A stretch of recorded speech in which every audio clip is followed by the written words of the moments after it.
What up, guys? Your boy Quake back with a brand new episode of the Diverse Mentality Podcast, number 365. And I'm pissed off, man. I'm pissed off. Why am I pissed off? Well, I don't know if you guys noticed this year, but my main YouTube channel, which is Diverse Mentality, has been struggling with views. Like, I dropped the Drake versus Kendrick Lamar documentary. I'm thinking, okay, Drake versus Kendrick, huge topic. Who really won? Series that everybody knows from me. Drop it, gets 150,000 views. I'm like, okay, that's weird, because I usually on that series, I don't think I've ever gone below 500,000 views. I can actually check. Maybe the Pusha T part, Pusha T versus Lil Wayne, I think that was the only one that went under 500,000 views.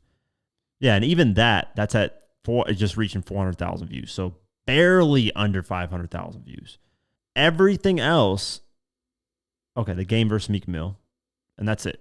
Those are the only two that I've ever gone under 500,000 views. So I'm like, Drake versus Kendrick Lamar, that has to be big, right? Like, that's two of the biggest artists. I can understand Pusha T. It's a little bit different. Pusha T and Lil Wayne, Pusha T and Drake. Who knows? That's a little bit iffy. So why am I mentioning this? I randomly on Instagram, like literally just scrolling Instagram.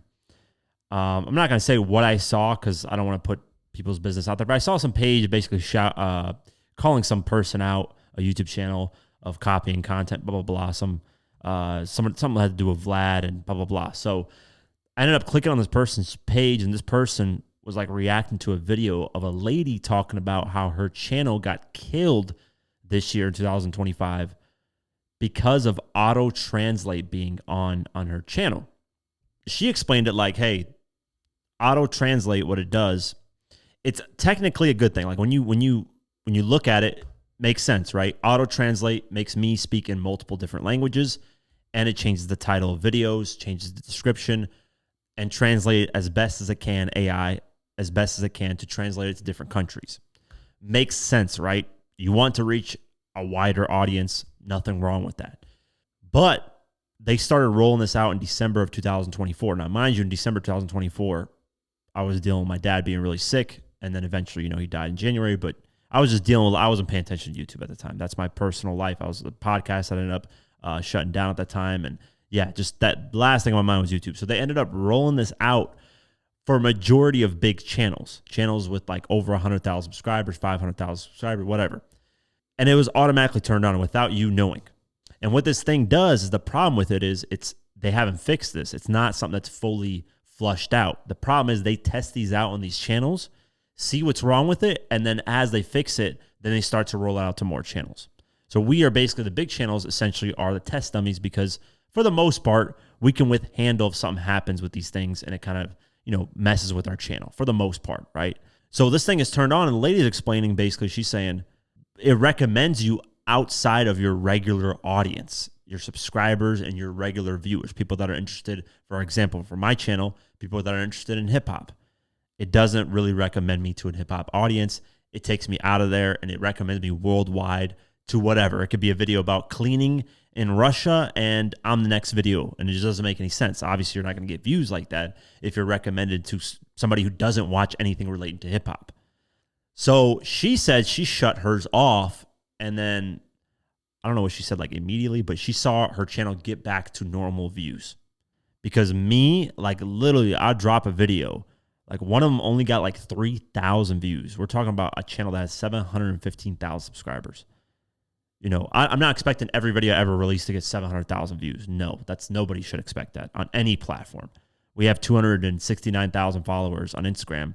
I don't expect to get, 10,000 or 200,000 likes per post and, all these views. And, you should never expect your followers or subscribers, whatever, to all of them to watch any video. Because some people unfortunately are dead that subscribe to you. Some people just not active on their channels. They created new channels and forgot to subscribe to you on their new channels. Some people just don't watch certain content. They'll watch certain content. They won't. Some people, they'll watch everything that you release. Those are your, hardcore that really like what you do. And shout out to all of you that do that. So I'm not expecting to get, but 3,000 views is like, come on. Like at that point, it's like, what is going on here? So this whole year, I've just been struggling with views. I don't understand it. I shifted in content with artist interviews, but even then, with the Young Buck one, I expected a better response to the views on that because that's Young Buck speaking on things he's never talked about. So yeah, there's a lot of factors into it. Obviously, I shifted my content, but still, like some of the new stuff, even the 50 Cent documentary that I made, the Bitcoin one, didn't really do anything, man. It did like 45,000 views, and it's like, what is going on? So that lady said when she shut that auto translation thing off, her channel got back to normal. So I'm hoping that happens with my channel because as I shut it off, I dropped that game one where I was talking about the clip about game, responding to me, and it's performing somewhat better than everything else. I mean, it's not insane views right now. It's about to reach 14,000 views in about 3 days. That's not 2 days. Yeah. So that's not bad, but it is. People are commenting like, oh, Quake, did you finally remember your password? That means that people weren't getting my content. They just weren't getting it for whatever reason. So I'm just saying that to say I'm frustrated. If you somehow think that I wasn't dropping content, whatever the case may be, I've been here. It's just I did take a little hiatus because beginning of this year, what happened personally in my life. But other than that, I've been here. I've been dropping as much content as I can. We are dropping the Sha Money XL interview. Sorry, I've been kind of. I went over some footage and I'm like, I don't know. I always go back and forth on should I release this interview in full because there's stuff that I would like to save for if I do a 25-year anniversary of the Give It Your Die Trying documentary. That I would like to save some clips from that. So what I ultimately decided with the Sha Money interview is that I will release it in its entirety, but one portion that will be removed. And this portion talks about the album artwork because I interviewed people that worked on the album artwork, but unfortunately they didn't sign papers to release that footage because they assumed 50 Cent was part of the documentary. So I have like this amazing interviews with these people who worked on the album artwork. And Sha Money talks about that in that part of the interview. So I am just cutting out that portion. That's it. The only other editing is when he wants a break or I'm just rambling on because sometimes I'm talking and it's hard to hear me because I didn't have a mic on me during the interview. So I am re-recording my voices over what I said in the video. And then there's multiple people in the interview talking, and sometimes Sha is looking to the left, to the right. So I'm just re-recording it and getting that done. So it should be out very soon here. I'm hoping within the next day or two.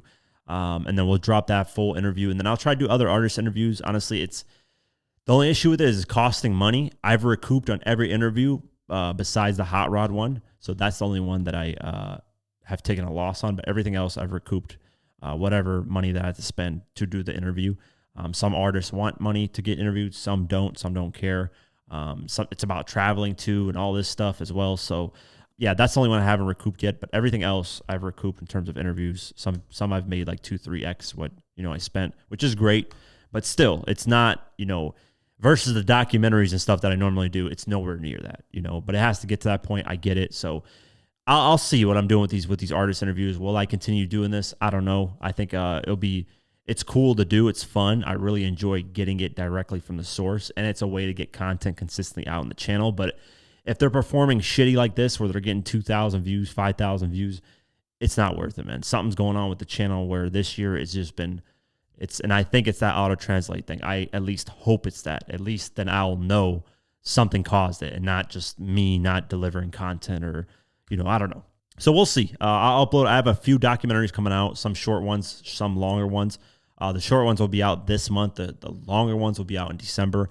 So I am working. Just know that. I know we've been branding the online social media a lot more. We've been pushing to grow those because, as you saw, Snoop Dogg worked on a collab post with me. The Game responded to a post of mine. It's a great way to get artists more active and involved with what I'm doing. Unfortunately, Games was more of a negative response, which I wasn't going for at all. I was actually praising him in the post. It is what it is, man. People take things however they take it, and it is, I could see, like, let's say Jim Jones getting mad at me for speaking on him about the yayo, thing and saying you're stupid for getting fooled by 50. I can understand him getting mad at me, right? That's like a different type of thing, but the Game situation was just funny. That's it for at least the main channel and updates and stuff like that. So I realized that YouTube is basically sabotaging my channel without me knowing it. So hopefully that fixes it. I shut off the auto translation on the podcast side of the channel as well, which you guys are watching right now. So I hope that fixes as well, because the views even on there were pretty subpar, man. There's been some times where I remember I would drop consistently and at least get a couple thousand views per clip, no problem. But now it's like some of the views are like 100 views, and it's like, what is going on, man? That's the frustration, man. You guys don't know the behind the scenes of some of this stuff. It gets frustrating, man, because this is my income. This is my living. So if I don't make, certain amount of money, then I need to figure out, where am I going to get this money? That's kind of the issue here. I this year, because of the channel doing so bad, I've actually basically used up a lot of my savings, man. I barely have anything left, and it's like I don't know what to do. It's fucking up a lot of things where, if the main thing isn't making the money, it's like, what's going on? So, I hope it's the auto translate thing. It also could be a big factor of me shifting the content and doing artist interviews, or going back to documentaries. People love that from me and prefer that from me, and I understand that. So I'm never not doing documentaries, because that's literally my passion. If I could just shut everything else down, no podcast, no nothing, and just straight do documentaries like the Get Rich one, not like where I'm at home just doing research and putting pieces together. No, like ones where I'm actually going out, interviewing people, putting the pieces together. Those type of style documentaries, I love. And speaking of that, actually just reminded me, the Rick Ross versus Rick Ross documentary, the real Rick Ross versus the fake rapper one. I might just end up doing my version of it and releasing it, and then in the future releasing a version with the real Rick Ross, because a lot of that's, scheduling is pushing things away, and I want to release it within these 2 months. I don't want to keep holding it and having problems. So we are facing a little bit of back push on that, and it's like, I want to do this, and one person's wanting this, and that's the problem when you do these documentaries and you involve people and you try to do them. It's like some people just, they don't get the vision and they want it this way, and it's like, nah, I can't. So I might just do it myself. I'm not even going to wait on the Freeway Rick Ross and getting him involved. I'll probably do that in the future while add in some extra like pieces to it.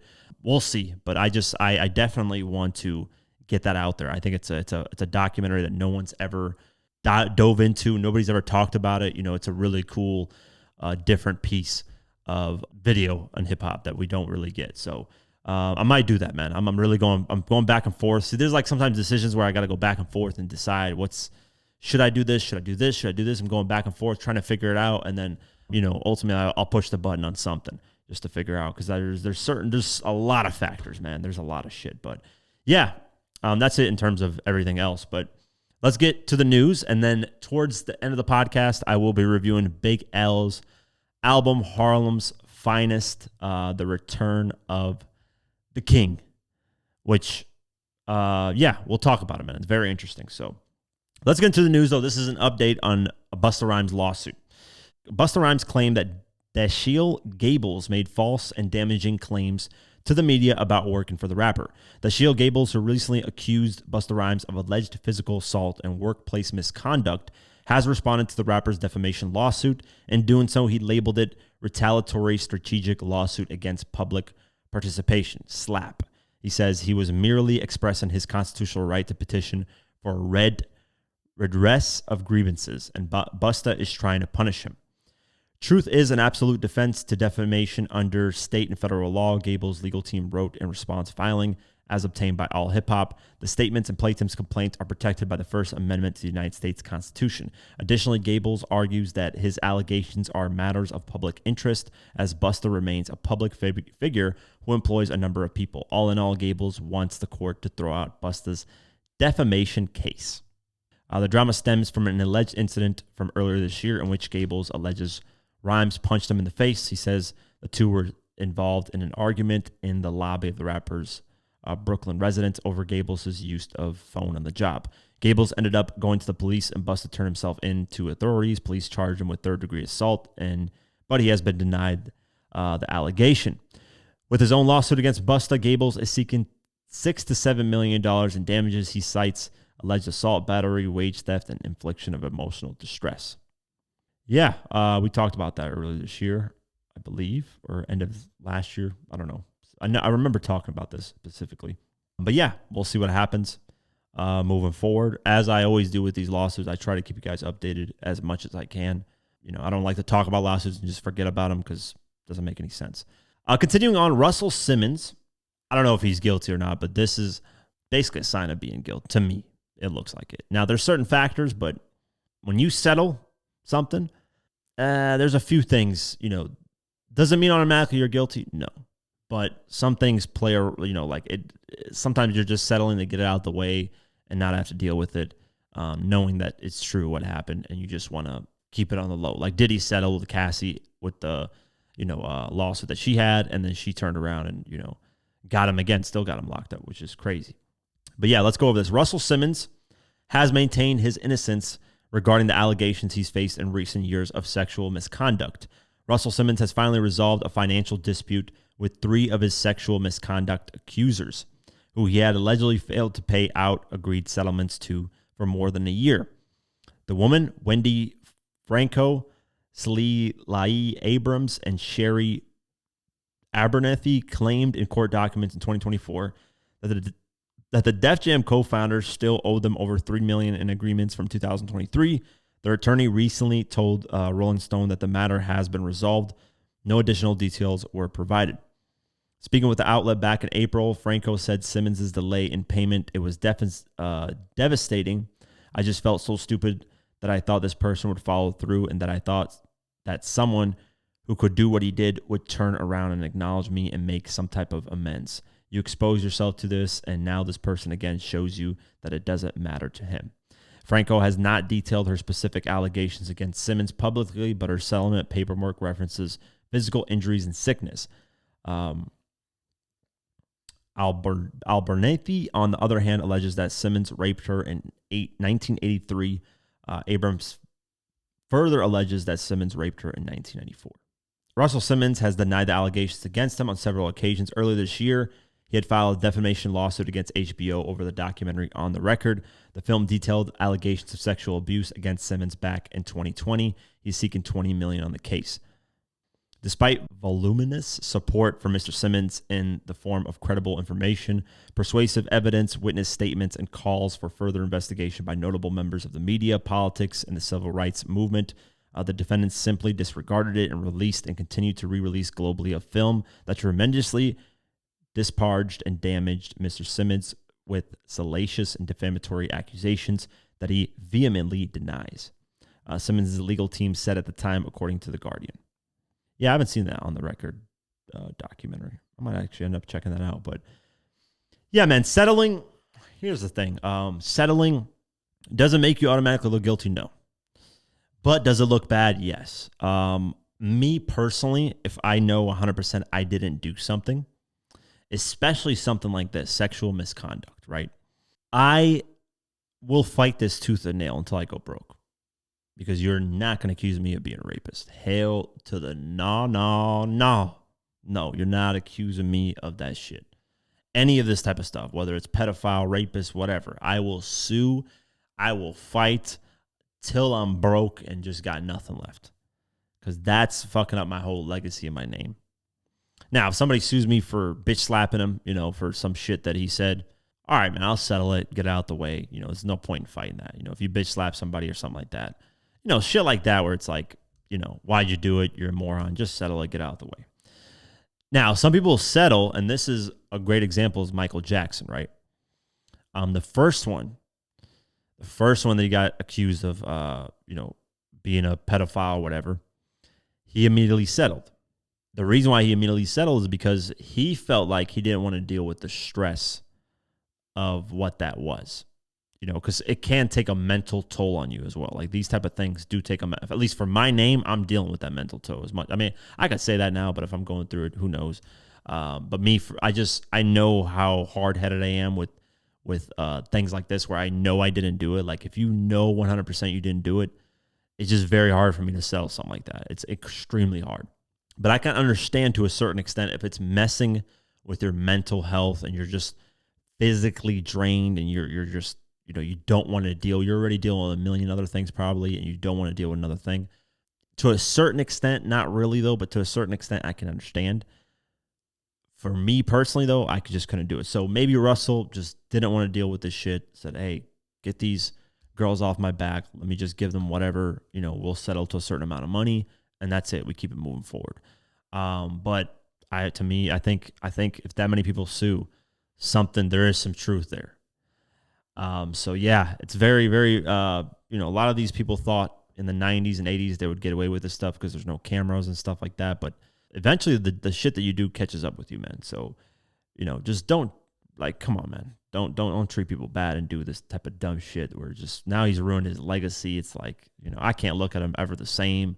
A lot of people have kind of distanced themselves from him. Not to say that nobody's really talking to him or dealing with him, but it's ruined a lot. And I'm sure it's ruined his family and his close friends and all that. But yeah, he settled, and it is what it is. I disagree with settling, period. But hey, we'll see what happens moving forward if other lawsuits and other settlements come down the line.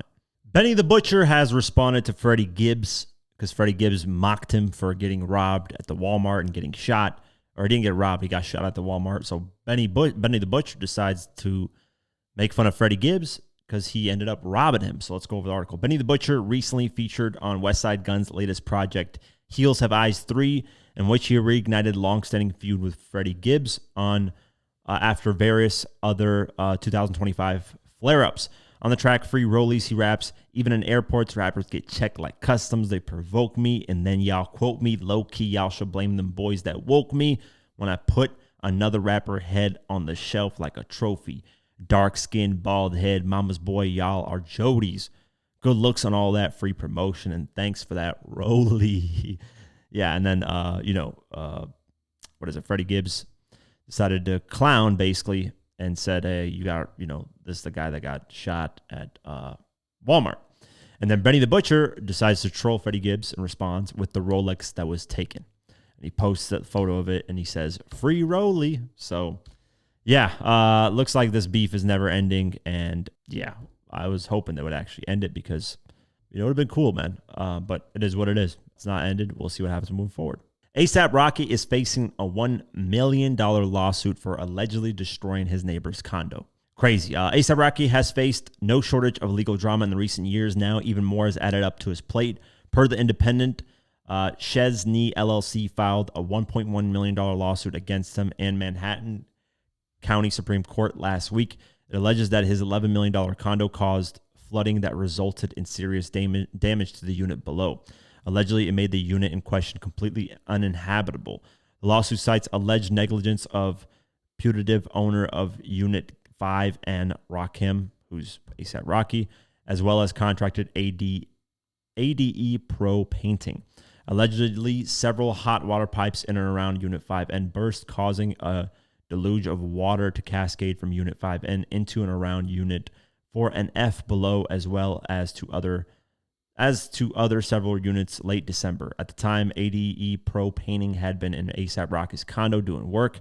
One of the company's employees allegedly opened all the windows to exhaust fumes created from the work performed.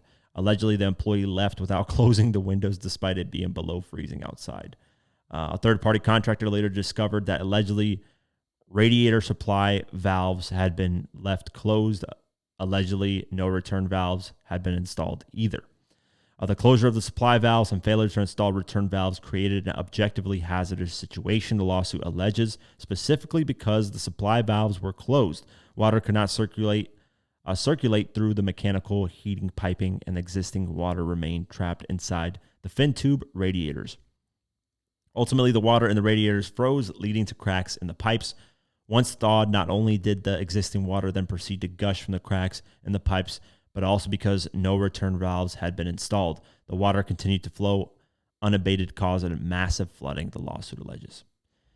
Man, it sucks to get all these damn lawsuits. So many people fucking getting sued left and right. But yeah, we'll see what happens moving forward. Pretty shitty situation to be in. Let's talk about this shit show that is going on with Spotify, right? So Drake has been dragged into, he's been used as one of the major examples in this new Spotify lawsuit where they allege Spotify is botting people's numbers and inflating them, or artists are doing that. That's what they're saying. So let's go over this all lawsuit, and I'm going to give you guys kind of my take on what I think about all this. The lawsuit alleges that there is voluminous information proving that Drake is benefiting from fake streams on Spotify. Spotify is facing a new class action lawsuit accusing the company of turning a blind eye to mass-scale fraudulent streaming, according to Rolling Stone. The filing alleges that Drake has been profiting from billions of fake streams as a result. The lawsuit lists rappers RBX as a plaintiff in the case, both individually and on behalf of other members of general public similarly situated. Every month under Spotify's watchful eye, billions of fraudulent streams are generated from fake, illegitimate, and or illegal methods, the lawsuit alleges, arguing that the situation causes massive financial harm to legitimate artists, songwriters, producers, and other rights shareholders. The filing explains that Spotify pays out royalties through a stream share model in which all streams are grouped together.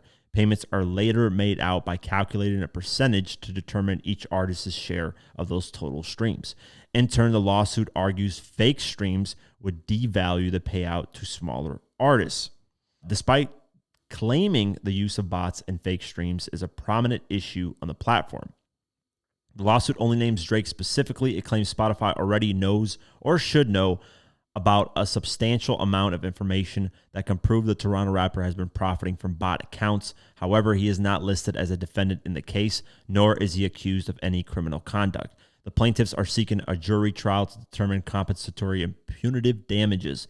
The filing alleges rights holders have been defrauded out of hundreds of millions of dollars as a result of the alleged actions of Spotify. Spotify fires back at the lawsuit, and this is what Spotify had to say. Spotify has issued an official response to the class action lawsuit, accusing it of turning a blind eye. In a statement obtained by Complex, the company denied benefiting from artificial streaming. They said this: "We cannot comment on pending litigation. However, Spotify in no way benefits from the industry-wide challenge of artificial streaming. We heavily invest in always improving best-in-class systems to combat it and safeguard artists' payouts with strong protections like removing fake streams, withholding royalties, and charging penalties. Our systems are working. In a case from last year, one bad actor was indicted for stealing $10 million from streaming services, only $60,000 of which came from Spotify, proving how effective we are at limiting the impact of artificial streaming on our platform." The last lawsuit names rapper RBX as a plaintiff of the case. This guy is actually Snoop Dogg's cousin, which is kind of interesting because this goes back to what I did on Instagram, where I posted the album sales not being updated, auditing labels. And Snoop Dogg collaborated with that post with me because he's the one that's spoken out, at least for a couple of years, about how labels and streaming services aren't transparent, with what's going on financially with things. So it's interesting that Snoop Dogg's cousin is taking the initiative to do this. As I was just talking about this literally on the last podcast, which didn't happen, at the time. So that's interesting in itself because there is ties there, and I'm sure Snoop Dogg, that's why he shared the post that I made about him, because it just makes sense. It ties in, and I'm sure he's probably aware of this lawsuit eventually, coming out. So they allege that, basically there's more where they allege that like they could prove that there were streams happening like in Turkey. So people were basically using VPNs. VPNs, if you don't know what that is, that's like you can fake an IP address and you can pretend like you're, like how here I'm in Atlanta, right? I can pretend I'm in Los Angeles right now through the internet using a VPN. It's basically hiding your IP address, and you can maneuver throughout different places and experience different sites and different stuff, I wish I was sponsored by a VPN because I would promote it right now. It'd actually be a perfect time to promote it. I was sponsored by a few, but I'm not going to promote them right now. Regardless, yeah, so they were basically saying like, hey, Drake's streams was coming to like Turkey out of nowhere, and then all of a sudden this person was like, wherever, I don't know, Japan, right? So it's like nobody can travel that fast and listen to music. Like imagine you listen to a Drake song and the person's in this specific area, and then all of a sudden he's listening to a different Drake song and he's in, a different country. It doesn't make any sense, right? And these are like one accounts, like this isn't a specific account doing this. So that's clearly fraud, for example, if you're listening to music, you're going to be in the same area for the most part, unless you're traveling, which happens sometimes, but you're not going to be traveling in an instant. With one Drake song, you're going to be from Turkey to Japan. That just doesn't make any sense. I just want to talk about, what I want to talk about is, because a lot of people, here's the issue with streaming, right? Is, when the numbers come out for streaming, what do people put in the comments put, especially on my page? Oh, this is fake. This is bullshit. Album sales were, that's how we really dictate, all this streaming shit is all bullshit. It's not real. Well, back in the days, they would labels would actually fake album sales. That's the whole point of Nielsen SoundScan. There was a whole company created, a third-party company that had nothing to do with labels, that was created to properly track scans of sales of albums. And it started in 1991 because people would just fake numbers. And that's the issue with Michael Jackson's, first week sales of albums, or, because Michael Jackson, they said, dude, Sony said, was the album bad or was it off? No, not Off the Wall, because it was after Thriller. So it might have been Bad or Dangerous or one of these albums, right? It might have been Bad, actually. They said Bad sold like 4 million copies in a week. Sony said that. And of course, Sony's going to give those, that's not to say that it's not true, but the label, you can't trust it from the actual label because they're going to inflate their numbers. They're going to make it seem like they're bigger as a label, that they're doing better as a label. They're not going to tell you the exact numbers. If something flops, you think they'll be like, oh, yeah, this did bad.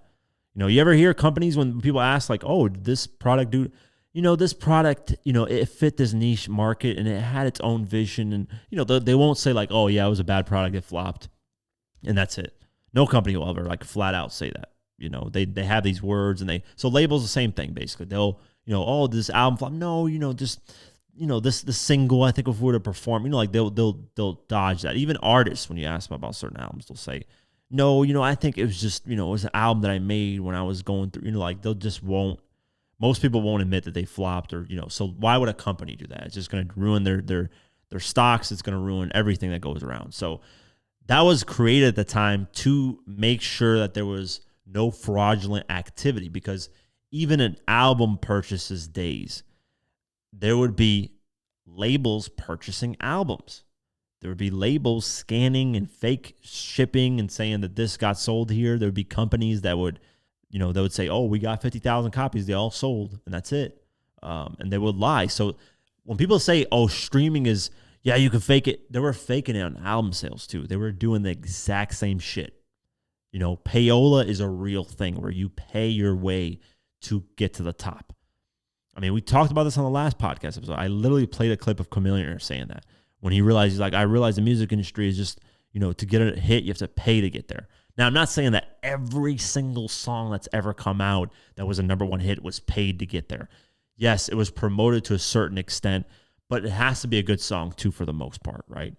For the most part, most number ones aren't completely garbage. Now, there are some, and you're questioning why it's up there. But as the years go on, you can understand why this song went number one. And years go on, let's just say, In the Club from 50, number one record, makes sense. As the years go on, it's still a song that's played to this day. There's certain records that went number one where you can say it makes sense why that went number one at the time, and it's still a classic to this day. But certain other number ones, they're number one there, and then you never hear of them again because they're just paid number ones. They were pushed to get to a certain level and extent to make certain artists. And that's with every business, man. Every field, there's certain marketing dollars pushed and used to help, make certain artists, certain basketball players, certain, whatever, any celebrity look bigger than they are. And the only way now you can really tell is through concerts. What are the tours looking like? Right now, it's shifted from album sales to tours. People are looking at tours and seeing, because that's the only way you can't fake it. There's no way you can fake tour numbers. I mean, could an artist inflate and say, or Live Nation, which is a promotion company for touring and whatever other promotion company is out there, could they inflate the numbers a little bit? Yeah. I mean, you could lie and be like, but you can't lie and say, if an artist, did a concert and there's 2,000 people, you can tell the difference between 2,000 people and 20,000 people is my point. You can inflate the numbers by maybe 1,000 people, 500 people, because now everybody's going to count and be like, oh, but for the most part, they're 80% accurate of what they are. So that's why I'm seeing a lot more people shift to tours and see what are the tours doing instead of just the album sales. Because the album sales now, one, they've obviously drastically decreased. If you're doing 100,000 first week, that's good. You're doing great. If you do above 100,000, 150, 200, you're doing amazing. That just shows you. Back then in the days, if you did 100,000, you were looked at as a fucking flop. Shit, if you did 300,000, people weren't impressed. If you were doing 500,000, okay, we were talking there. That was good numbers. 100,000 is today. 500,000 back then was great. But nowadays, it's the sales aren't really there anymore. People are just always shit talking streams. And I get it, but the industry had to change. So you can't blame the artist about, that's why I always hear this for Drake. And it's just funny. Like when they're talking about Take Care going diamond. Oh, he did it with the fake streaming. I'm like, dude, he did 4 million pure album copies, which means he sold physical copies, 4 million, in a time when CDs weren't even selling. So he sold. If he would have dropped in the year 2000, he would have probably sold 1 million copies first week. Like Drake can sell albums. That's the beautiful thing about Drake, J. Cole, and Kendrick is they still had that CD era where it actually showed that they can push CDs too. And then they had the shift. But yeah, I'm saying all this to say this payola, this boosting, this has always been going on, guys. It's not just from some streaming era. It's been going on. It's just been hidden a little bit better back then. Now it's a lot harder to hide it because, now you got to, if you're fake streaming, they're going to find out the location of it. It's going to be very hard to hide that. So is Drake guilty of this? Probably. But here's my distinction. And I said this about Kendrick. I said this about Drake. I said this about any artist. Is it Drake paying for those streams? Is it Drake doing it? Because sometimes it would be a company like Spotify potentially doing it for the artist to make them look bigger. Or the label doing it for the artist to make them look bigger. We heard Young Thug on the phone talk about, I helped gonna get a number one. I bought a number one. You can buy you can buy your way to the top. Anybody can. But this is why I love about the 50 Cent quote, right? So I'm always mentioning 50 Cent on this podcast. I'll mention him every episode pretty much. I just know his career. I know every thing that he's done interview-wise. So this is one of the quotes that I love from him, right? And this is why I talk about Jay-Z in the way I talk about Jay-Z and say that in America, he's this huge thing, but around the world. I'm not saying that he's not known around the world because a lot of people misconstrue what I'm saying. That I'm saying he has an audience around the world. I mean, he's toured around the world, done some pretty good shows, but he's not as big as other artists. Basically, what I'm saying, like Eminem, Kanye's around the world bigger, Beyonce, whatever, whoever you want to throw out there, that's huge around the world, right? I love this quote from 50 regarding America and the world. He said, "You can buy America with marketing dollars, but there's not enough money that you can spend to buy the world." And that's just the reality of it. In America, there is a certain amount of money you can spend to make yourself big here and to look like you're the shit. But there's not enough dollars to go around in marketing for the whole world to influence the whole world to do that. Unless you're a quadrillionaire and like Elon Musk and you can just blow, but at that point you're wasting a lot of money too, because who gives a shit? You're killing it. As long as you're doing America good, most people, that's the problem with a lot of Americans is all they think about is America. They don't think about the world. They don't care. So if you're killing in America, more than likely you're good, So that's a great quote from 50, and it can be utilized in this situation really well, that you can buy America with marketing dollars, buy your way to number one hit, make yourself look way bigger than you are. But you can't fake the concerts, man. That's one thing that I really like is the concerts will forever be there. There's no faking that. Now, in the future, you can kind of fake it. And I'm going to explain why. Because ticket sales don't always show up on concerts, right? Like you can't always go to, whoever's toured and see all their ticket sales and stuff. So the smaller artists who don't get their ticket sales reported, what they can do in the future, and this is what I'm talking about, AI being garbage and fucking with a lot of people, is they can create an AI type of concert. Once AI gets good enough, they can post a video of them performing, mashing it with the AI, audience, and make it seem like they're performing in front of 5,000 people on social media, and make themselves seem hotter than they are. It's kind of like the fake it till you make it thing. Post those online, pretend like your music's popping, and then when you finally feel like, okay, I have enough buzz, I can do a tour, then do the tour and do a real tour and make money. So there will be a fake it to you, like there will be some type of manipulation when it comes to tours through AI video to make people think that this artist is bigger. But if they don't time that well and the artist thinks, oh, I'm hot on the internet, and then goes out in the real world and only has 500 people show up, then that's a problem. 500 people, by the way, is amazing. If you're doing 500 people a concert, hey man, you're getting your money regardless. But obviously the bigger artists, they're going to do 5,000, 10,000, 20,000 people, whatever the case may be. But I'm saying that all to say, like, all this shit can be bought and it's fake. So anybody like, oh, my artist never did this, my artist never boosted. I'm pretty sure they've boosted all the artists in the 2000s. They had a certain type of boost, payola, to get their records up there. From 50 to M to Nelly to Ludacris to Jay-Z to, they've all had some type of manipulation to help them get to where they're at a certain extent.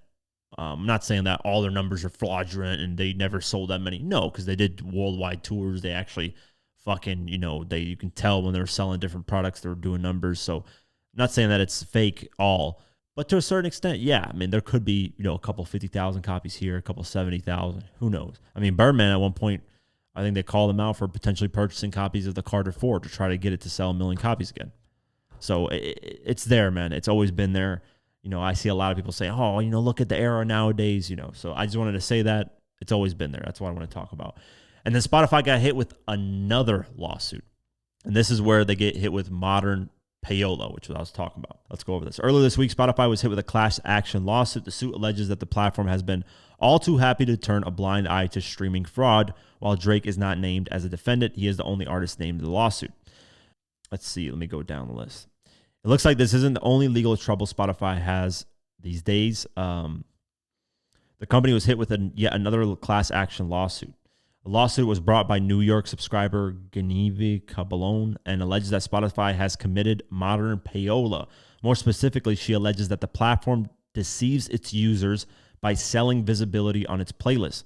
Spotify exploits that trust by marketing itself as a platform that offers organic music recommendations, the lawsuit alleges, only to secretly sell those recommendations to the highest bidder. That's interesting.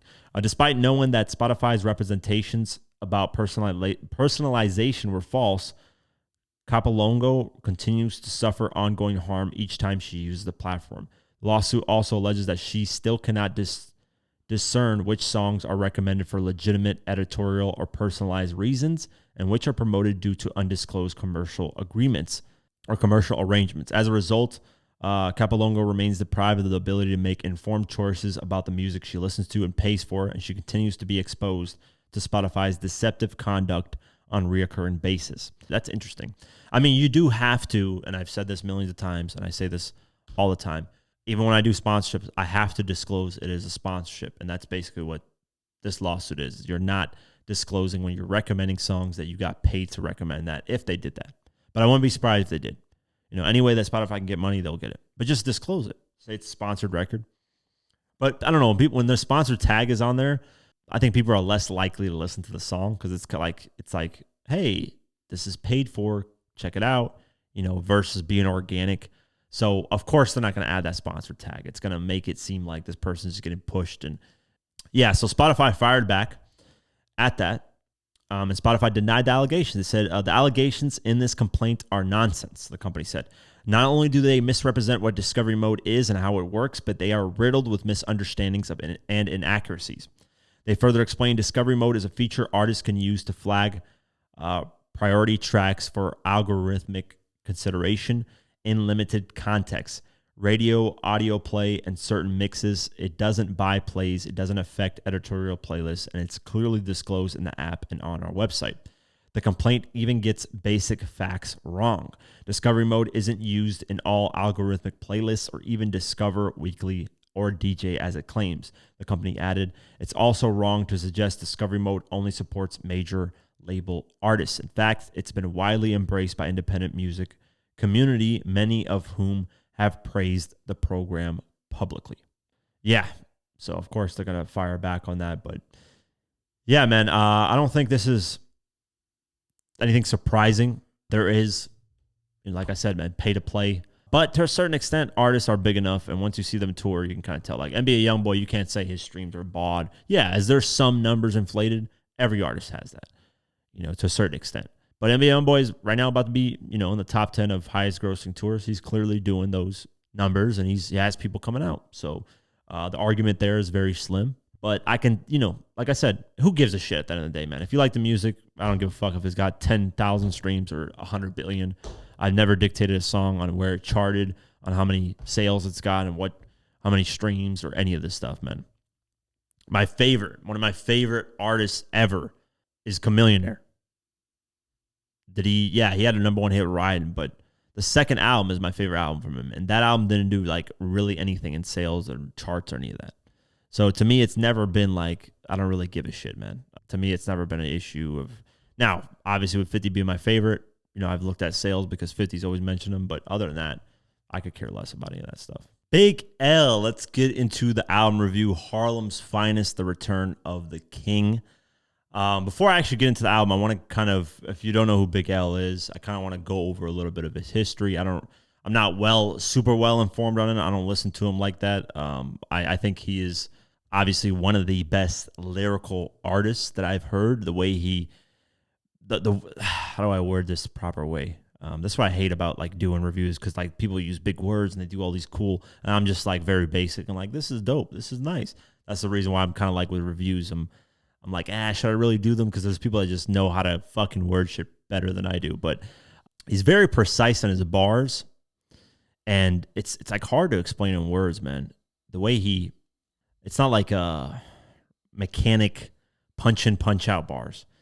He has like this type of way of mixing things in with the way he raps. It sounds very good. It's like his voice fits it perfectly the way he does it, which is hard to get in an artist where they can rap, because there's artists that rap really good, but then when you hear them, they're kind of like getting too technical. Like, for a perfect example is Eminem in today's time. Like back then he flowed better. Now it's like more mechanical punching in bars.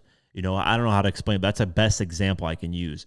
And Big L was just really good at rapping bars. It just, wordplay was just insane, bouncing the words, like very amazing flow at it. And just, yeah, like I think, yeah, but before I go into all that, basically he dropped one album, I believe in 1995. I could be wrong. Yeah, 1995, Lifestyles of the Poor and Dangerous. In total, I think last time the sales on it was like 200,000, but it did pretty good. And then he was on pace to drop his second album in 1999. But unfortunately, he got killed in 1999 by a drive-by shooting, and it was allegedly one of his friends, but then his friends got released, and then so on and so forth. As time went on, people just assumed it was him, and Cameron ended up going on Instagram talking about like, hey, yeah, he told me that because Cameron was close to both of them, and yeah, he told me that Big L at one point told me that he was going to kill him, blah, blah, blah. So there's a lot of like conspiracy theories of what happened exactly on his murder, which unfortunately there's a lot of those in hip hop. But basically killed, unfortunately, at the age of, I think, 26. Very young, though, in his 20s, man. 24, so even younger. So he is one of those big what-if moments in hip-hop. Like, what if he was still alive? Where would he be at? At least with Pac and Biggie, we got some projects. Well, Biggie, we actually got 2, I think, only. Yeah, and he died literally, like, right after he released it. But it's one of those moments, well, not right after he released, like literally right before. So regardless, just one of those moments where very, very big what if. He might be the biggest what if in hip hop. That's a good question to ask. Like, who is the biggest what if in hip hop? Because with Big L, the thing is how well could he have been? Like, could he be marketed really well? Could he have been really, really mainstream? That's the question I ask. Because if he couldn't, he would have just probably been a lyrical rapper that would have came and went. I'm not saying that with any disrespect. I'm just saying there's been a lot of lyrical, rappers that came and went that really didn't make much of an impact. And that's why I always say, like, being lyrical is great. It's amazing talent. But to be someone who can be lyrical and be a great songwriter is extremely rare. Like, you hit the sweet spot. If you can do both, you hit the sweet spot.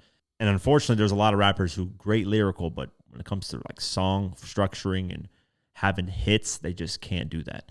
So that's where I kind of I go with Big L, and I'm like, could he have been that person that could have hit that mainstream light and he's a great storyteller. I mean, so there's that, but there's so much what if. Regardless, I think he would have been a force to be reckoned with. I think lyrically, if we're just looking at lyrics, the way he would spit, deliver, the shit that he would say, arguably one of the best ever, just in that short time span. It's unfortunate because we didn't get, a bigger sample size, but just like Pac, Biggie, dying basically in their primes, man. So they're hailed at as like some of the best ever to do it. But yeah, let's go over this album. And I with my rating, I kept it very aware that this guy, he's died a long time ago. There's probably not many vocals. A lot of this is remastered, unreleased stuff added just to be officially released on platforms to stream instead of just like people watching it randomly on YouTube. So a lot of the stuff isn't really new. It's just restructured, remastered for certain artists to get on there and do their thing as well. So I kept that in mind. And first off, I love the title. Perfect title. I love the artwork. It feels very modern. It's appropriate for what the title is. He's standing grand, like, his arms wide open, like, hey, it's me, the king, essentially, Harlem's finest. So, I love the title and the artwork, perfectly executed. No complaints there. What I do love about this project, too, and I think, shout out to Royce59, he probably had a big thing to do with this. He's executive producer on the album. The track listing, what I really like, is the track listing, the way it was structured, how each song, transitioned to the other, really well done. That's one of my favorite things about this album is that the track listing was really well done. It was executed really well. But let's go over the tracks, man. Let's go over the tracks, and let's see what tracks I liked the most. I want to start with first the bad tracks. I'm going to do that every time I do these interviews, just to get these bad tracks out of the way. These are tracks that I just don't like. I never found myself listening to them ever again. Just don't care for them. Just came and went, right? So the first one is Big Lee and Reg featuring Errol Holden. Not memorable. Bars are cool, but that's it. Not a fan of the production. And Big L's role in the track, really, he's just in the beginning talking. No bars, no nothing. He's just talking about shit that, I think he respects. Whatever, I forget what he was talking about in the beginning of that. But because I never really went back to the track after that. So he just talks in the beginning. He doesn't rap. That's all I remember from that track. And nothing really special about it. Just came and went. The next track, Forever, with Mac Miller and Pale J. I know Mac Miller is a fan of Big L. I mean, he says it in the beginning of the track. I'm not a fan of Mac Miller. No disrespect. I've never really caught to his music. I probably like 2 or 3 tracks from him ever. I'm not really a fan of white rappers in general. I just think a lot of them are not that good, man. Other than Eminem, white rappers to me, whenever I don't actively go check for white rappers because a lot of white rappers are just hibbity hoppity, rappity boppity, and they just rap quick and that's it. Like, I'm not gonna listen to what's that fucking guy's name, man? Token and these other white rappers that are just all they do is rap fast and that's it. Like, I don't give a shit about that. Never interested in me. So a lot of rap rappers unfortunately fall under that category. But yeah, so Mac Miller, he doesn't fall into that category of like being that fast rapping guy. So that's why I appreciated that. But Mac, just to me, I couldn't get into him like that. So him on this track didn't really do anything for me. Pale J did her thing, but production's all right and the hook is all right. Nothing really great about it. So I just never really went back to the track. And the next one is Live at Rock and Will 92. No replay value, and the production on this is straight up annoying.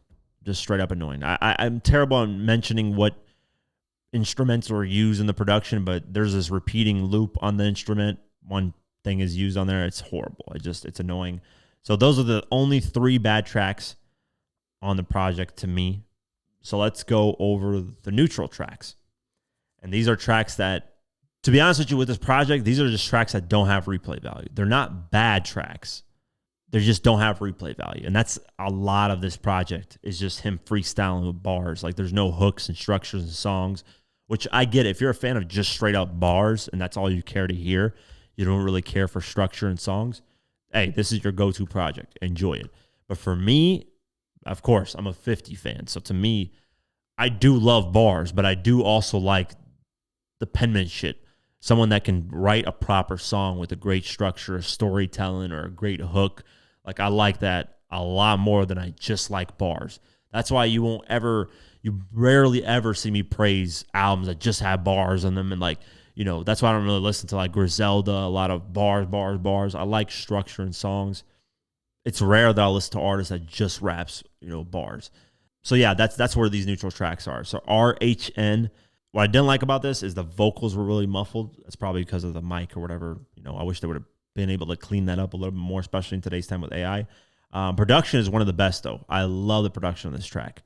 I love I don't know if this is the right instrument. I'm probably going to get cooked for saying this, but I think it's the accordion on there. I don't know. It's the sound on there. It's really well that I really enjoy. So production on this might be my favorite, like, produced track on the whole album, but Other than that, it's neutral. It doesn't really have replay value to me, but that. A 7-minute freestyle.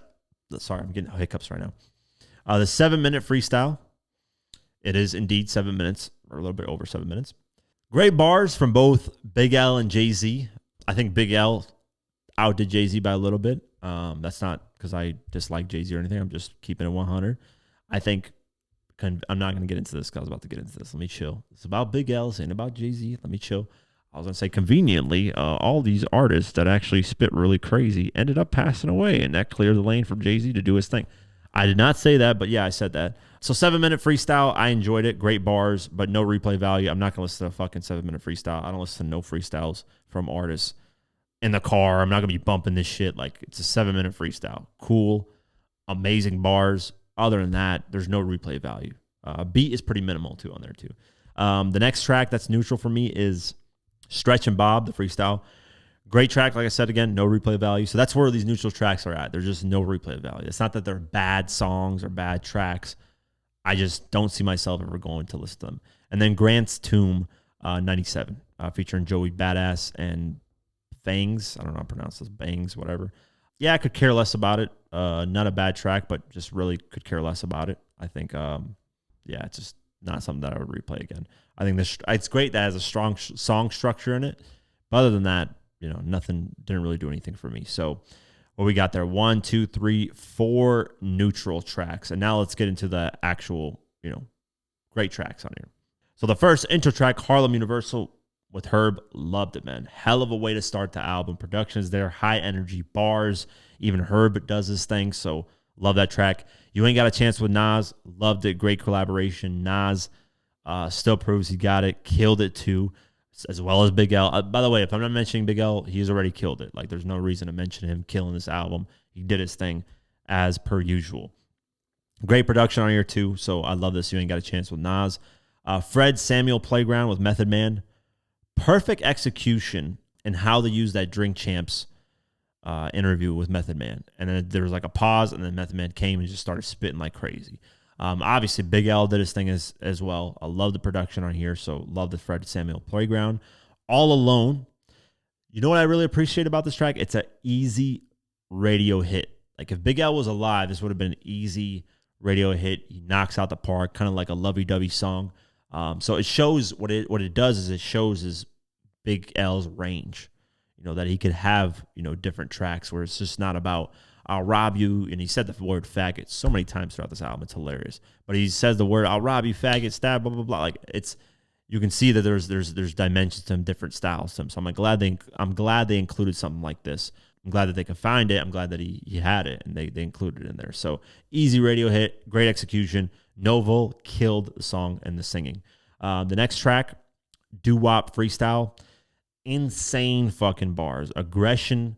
You can hear the hunger in Big L's voice. Next level shit. This shit I was replaying this shit and I was like, whoo, I was having the stank face the whole time, man. The next track, this might be my favorite track on the whole album. It's How Will I Make It? What this shows is Big L's storytelling, from his life, from a kid to being a teenager, and now to figuring out how he's going to make it throughout life with all the issues and problems that he has financially, having to rob people to stay, afloat. Just a lot of stuff. Just great storytelling. Hook is very, very dope. It shows that Big L could, as I said earlier, could he make strong, great, strong song structures? This kind of proved that he could, to me at least. Production is all right on this track, on the How Will I Make It, but it still works. It's good enough for me, so I enjoyed it. And then Put the Mic Down with Fergie Baby and Party Artie. My God, man. The aggression bars on here is there. Hunger is there, like I said. Hook is dope by Fergie Baby as well. And then Party Artie, Party Artie, that's a mouthful of words. Rest in peace to him. He passed away, I think, in 2008, so he's on this track as well. Really cool. Did their thing, man. So that's 1, 2, 3, 4, 5, 6, 7 good tracks. So 7 good tracks, 3 bad tracks, and then 4 neutral tracks, which, by the way, those neutral tracks are not bad at all. It's just replay value. No replay value, so I put them in the neutral, which I could technically put them in the good tracks, but Overall, given the circumstances of, what they were dealing with, and not having proper things, and obviously somebody died a long time ago like that, just to even put this together is a great, first off, salute to Big L, his family, salute to Royce the 5'9", everybody that are approved of this, that pushed the mass appeal, Nas, everybody, salute to all of you. Amazing. It was great to hear Big L again. Like I said, title, artwork is perfect. I got 7 good tracks, 3 bad tracks, and 4 neutral tracks. And the neutral tracks only are neutral because no replay value, because it's just freestyles. That's it. Other than that, love the projects. Given what they had to work with, I give it a 7 out of 10, which is not, it's above average, because average is 5 out of 10. So 7 out of 10, it's there. It would have been, had there been a little bit longer format of tracks, which I know it's limited. Had the songs been longer, because there's some that's only 1 minute and 30 seconds, some that's only 2 minutes. Had there been a little bit, maybe I would have gave it 8 out of 10, because Big L is obviously super talented, man. Nobody could take that away from him. His talent would have fucking skyrocketed to who knows what. And very smart individual, man. I was watching a few interviews from him as I was listening to the album as well, just to kind of refresh my memory about him. And he had his execution going, man. He was thinking about starting his label, making a production company. So he was thinking business way ahead of time. So that's it for me on this album. I enjoyed it. That's my take on it. Let's get into the Billboard Hot 100, and Taylor Swift is still at number 1, The Fate of Ophelia. Golden Hunter X is at number 2. Ordinary Alex Warren at number 3. Opal Light, I think. Yeah, sorry, I keep saying life or life. Sorry, the text on here is crazy on the Billboard. Opal Light, Taylor Swift, number 4. Man I Need, Olivia Dean, number 5. Daisies, Justin Bieber, number 6. Folded, Kalani, number 7. Elizabeth Taylor, Taylor Swift, number 8. I Got Better, Morgan Wallen, number 9. Mutt, Leon Thomas, number 10. Going down the list, no hip-hop. It Depends, Chris Brown, number 19. This is Thriller. That's re-entered at number 32. And by the way, next week, it's supposed to be at the top 10. What's crazy is this song never peaked at number 1. It peaked at number 4 in the Billboard Hot 100. So maybe, I don't know if this year, if it's possible, but this is going to enter in the top 10 at number 7. So they're getting close to potentially breaking that peak. So maybe next year it'll break that peak, but really cool to see that back up there. Shot Calling, NBA Youngboy, number 48. Hell at Night, BX The Plug, number 52. Gunna, WGFT, number 55. Cardi B, Safe, number 56. Tyler, the Creator, Sugar on My Tongue, number 58. Take Me Through There, Metro Boomin, number 71. Yeah, not much hip-hop on here, man. What You Is, NBA Youngboy, number 78. Maui Wowie, Kid Cudi, number 91. That's interesting. Cardi B, Time, number 93. Outside, Cardi B, number 99. And that's it for the Billboard Hot 100. And that's it for today's episode of the Diverse Mentality Podcast. Stream it Spotify, Deezer, Podcast, YouTube, all that. Have an amazing night, day, whenever you listen to this. And peace.